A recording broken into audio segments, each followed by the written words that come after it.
আচ্ছা তুমি আজকে স্মুথিং করবে তাই তো? আচ্ছা, মানে 80% হেয়ার প্রো গ্রে হেয়ার। আচ্ছা, আর তবে এই হেয়ারটা থেকে এই হেয়ারটা দেখো, আমার কাছে ক্লায়েন্ট কালার নিয়েছে, মানে কালার করেছে, কালার করেছে, দেখো হেয়ারটা কতটা স্মুথ রয়েছে।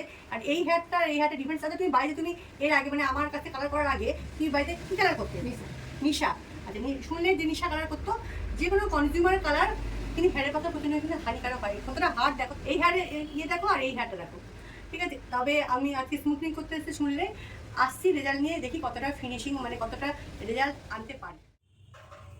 এই হেয়ারটি দেখো, জাস্ট ওয়াশ করা হয়েছে, না কোনো রকম মানে ব্লো ড্রাই বা লাস্টে যে আমরা আয়রন করি কিচ্ছু হয়নি, জাস্ট মাত্র ড্রাই করা হয়েছে হেয়ারটা।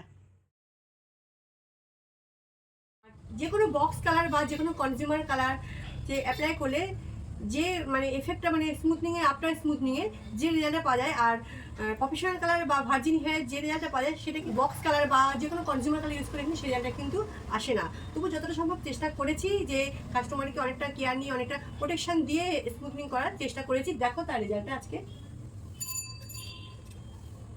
ঠিক আছে, থ্যাংক ইউ।